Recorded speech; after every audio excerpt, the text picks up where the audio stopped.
Well, I explain a way to take advantage of some of the concepts that Graham and Dodd talked about 70 years ago, which really are buying companies that are cheap. So we look at companies that earn a lot. We try to buy companies that are selling cheap relative to the amount of earnings that they have.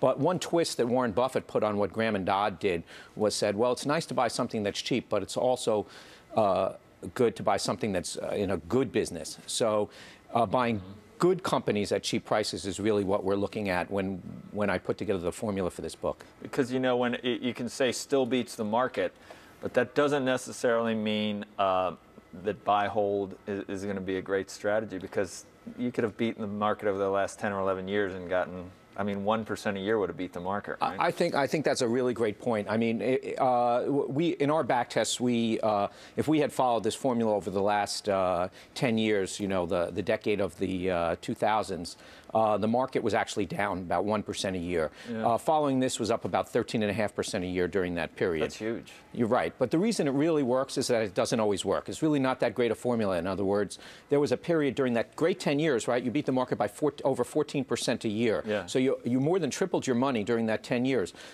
But at the same time, there was a 34-month period and a non-overlapping 13-month period where you underperformed the market. So most people quit on a formula, especially a formula, or just any strategy that's not working. Most people just chase whatever did well last year. And so you can't really do that as a value investor. It doesn't always work. You could last a long time not beating the market. So if we started running screens based on this formula, what stocks would show up today as buys? Right, I don't want to mention specific stocks, but the areas would be, there's a lot of retail stocks that show up, construction and engineering firms, there's a lot of pharmaceutical companies, a few of the you know, interesting for-profit education companies come up.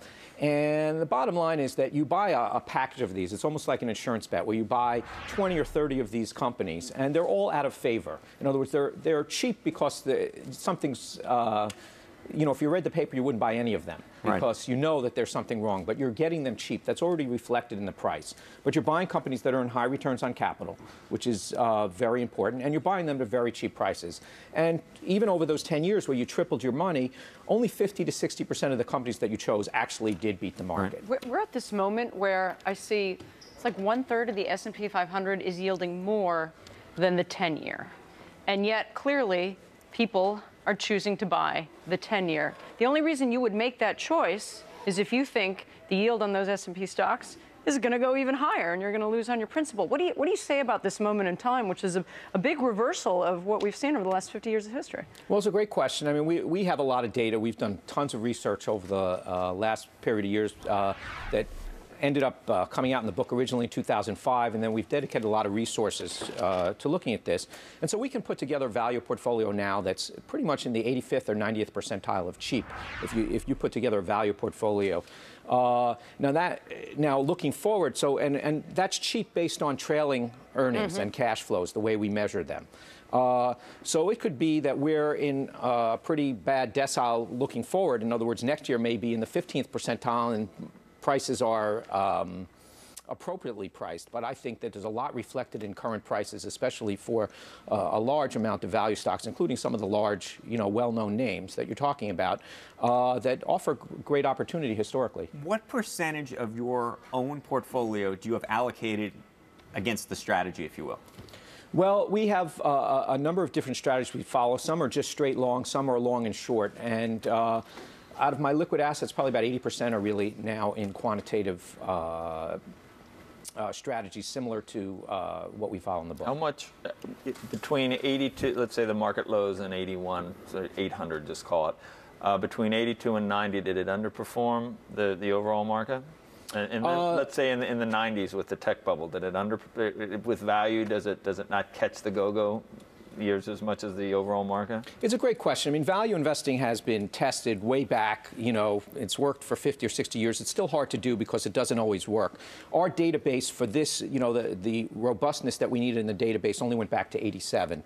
So we have now 23 years of history to show how well this does. And, you know, over that time, it's pretty much doubled the market's returns. Really? Yes. I mean, I think you know, what's the old saying? Please let it happen one more time, because I've blown all the money from the last. But was it 94, 95, 96, or 95, 90, 35% plus each year. It was there for the 35? Yeah, it was did even better. incredibly. Yeah, it did incredibly well. It's just the reason why. If I'm writing a whole book about, with a formula that tells, everyone would follow it if it was perfect. And there are years where it doesn't work. And that's when people stop following it. And it's hard to do because if you look at the list of companies that it tells you to buy, you read the paper, you say, I don't want to buy any of these things. Why am I going to buy a for-profit education?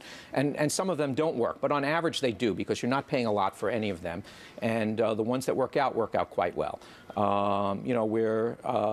We've worked on all kinds of, over the last years through our research, institutional strategies that we're rolling out now.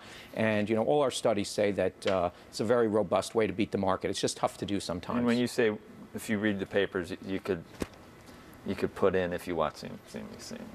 It'd be the same. I could, it's sort of interchangeable. I know you're saying read the paper, but I think of the not-for-profit. You got to get with the times. You got to say now instead of. No, I don't want him to say that about it because it sounds like we're contrarian. But basically, if it's in the media and you're reading about it and there's headline risk, then it's probably a good time because it's usually the opposite eventually happens. Right?